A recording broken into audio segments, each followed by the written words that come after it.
Hi traders, and welcome to the daily recap show for today, which is Tuesday the 3rd of May. We had a long weekend here in the UK, so if you're in the UK I hope you had a really nice long relaxing weekend.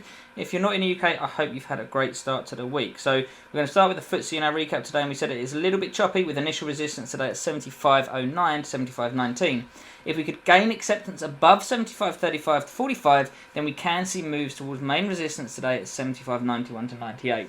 If we held resistance and start seeing a sustained break below 74.55 to 74.63 with an impulsive move, it does potentially open up and move towards today's main support at 73.30 to 73.45. So let's go and have a look at today's FTSE charts.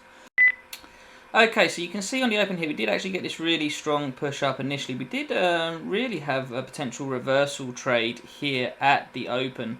That did fail. It did come down. It held the 8 moving average there, suggesting a strong trend. So there was potential to maybe cut that quickly if you had got in on that trade. However, this would have been a losing trade. The other issue with this trade was it was initial resistance, but we did have the overnight highs just here, and you can see that tied in with that 8 moving average, which it reacted from to show that it was a bit more of an aggressive move. So it was a valid reversal signal. There was a couple of things against it, certainly for these overnight highs, and then a couple of reasons to maybe cut that short if you had got in that trade. We then got this push up into what we said was the main resistance today. Sorry, the next resistance at 75.35 to 75.45, and you can see this actually did hold initially. We didn't really see any proper reversals from this area though. On the lower time frames, there was a 1 hour reversal from these areas here that would have played out into the moving averages as well. So that one was one that would potentially have been tradable. However, a bit like that shorter term time frame reversal, was entering back into that initial resistance zone and the overnight highs. So there were still, and again the 8 moving average would have been there. So with such a strong push up, there was still some dangers in that trade as well. However, unlike the lower time frame trade, that one actually did play out okay to book some profits.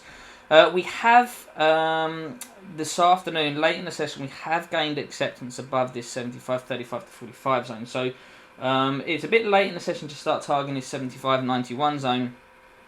For that to happen, we would have liked this initial push up to continue, then a pullback, and then maybe have looked for a bit more of a trending day. We didn't see that, so we'll just have to reassess where we are in the morning and the inflection zone. So two fairly similar trades on the FTSE today, one on the lower time frames, one on the higher time frames. One would have failed, but there was potential to cut that short. The other one would have worked. Both trades not without their risks though, so neither of them super high probability, but they were valid reversal signals from resistance zones. So now let's go and have a look at the DAX for today. Okay, so with the DAX, we said initial resistance today was at 14.165 to 190, and if we gained acceptance above there, we could make moves towards main resistance at 14.360 to 14.375. If we saw a sustained break below 13.830 to 8.55, then the bears would take back control and we could see moves towards 13.545 to 570 support. Let's go and have a look at DAX for today. Okay, so the DAX shot down, and we did actually create that liquidity grab off that overnight lows that we see very, very often in these reports. However, it wasn't from necessarily a really strong support zone. There was a really nice signal on the 1 minute time frame that could potentially have got into this trade. Again, a bit like the FTSE, but the FTSE and the DAX weren't in sync. So the FTSE went up to resistance, DAX came down to a minor support zone, and it wasn't without its dangers. This one again, because we'd held and rejected off this resistance zone.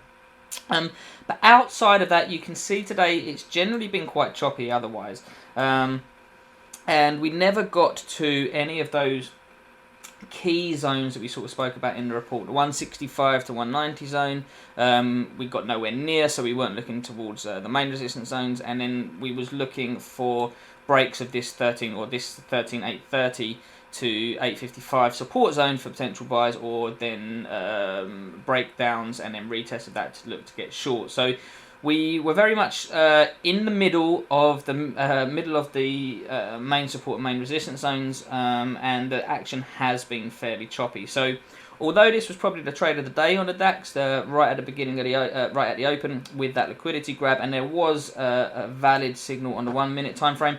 Again, a bit like those FTSE trades, they weren't super high probability, they weren't without their dangers, but it would have been a nice winning trade. So a few opportunities there on the markets today.